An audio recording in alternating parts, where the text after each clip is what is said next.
Hey, and welcome back.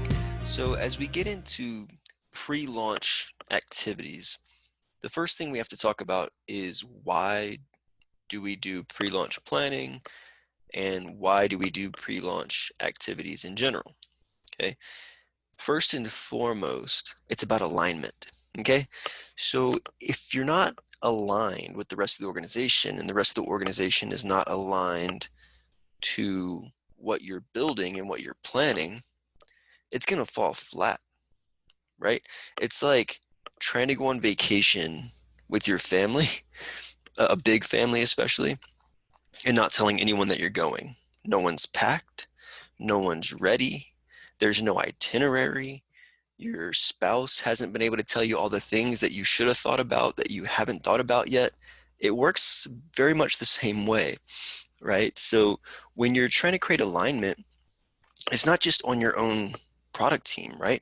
You're already talking to your developers and your designers, and depending on the organization, you may have your product marketing team looped in from the very beginning.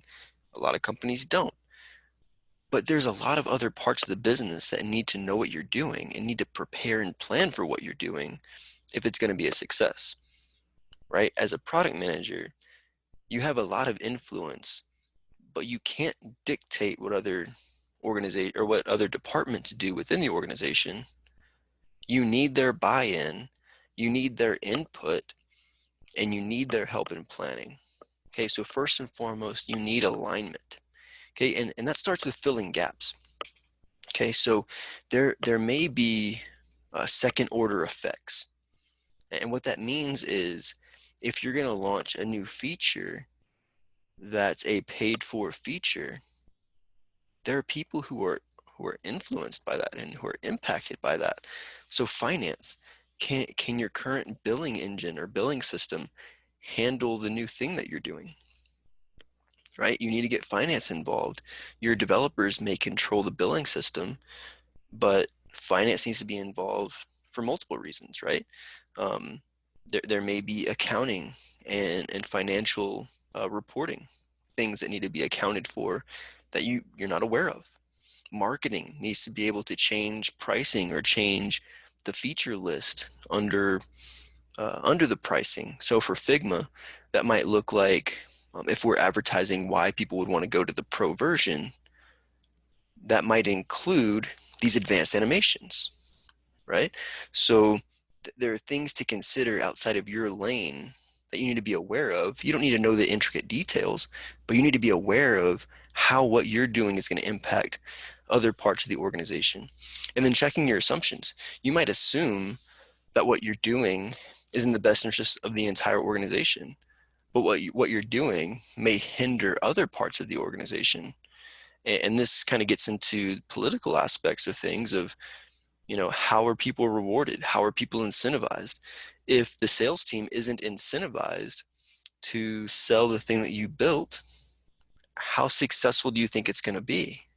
If you're a sales driven model, if you're a product led model, it doesn't matter as much because the product is supposed to sell itself.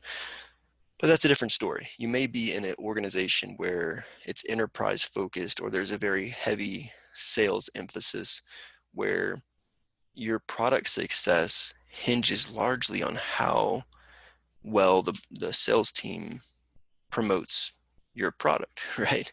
And if your feature is supposed to drive adoption to like revenue goals and things like that, then you need the sales team's help and buy-in. Okay, so you may understand how what you're doing impacts the entire organization, right? You may be able to account for what does marketing need to do, what does sales need to do, and how does this impact them? How might this impact your support team? What are the FAQ documentation they need? What's the training that they need on this in case they get questions, right? You may know all that, but you need to mobilize the organization, right? You may need to provide direct information to these different groups. They may have questions for you. They may need to be able to document and create collateral and content. There are things that they're going to have to do, right? Especially in marketing. If you're not involved with your product marketing organization or you don't have a product marketing organization, you as a product manager might have to take on that role of how do we position this? How do we price this? How do we talk about this? What's the messaging, right? At the very least, you should be collaborating with a product marketing organization on positioning and messaging and pricing, right? Maybe even in that market research, understanding where do your customers live, right? How do we find them? Maybe we should use those channels as our marketing channels, kind of under the traditional 4Ps, right? What's that place that we go to actually sell our product? And in this case, it's where we could actually market our product. But those things are important, and those are conversations that you need to have, and it starts early. Okay, so that way there's proper planning, so that way you can get to execution, right? Because if everyone is on the same page and everyone knows what they need to do, and you have the time to do it, then you can execute. But it all starts with dialogue. Dialogue is the currency of execution, and it is absolutely necessary to have this cross-functional dialogue in order to execute. Okay, granted, there are things that you could be working on as a product manager that are very small.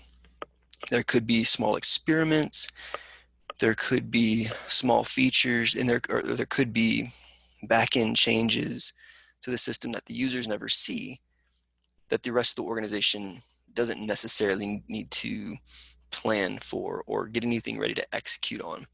An FYI or a heads up might be good in those scenarios.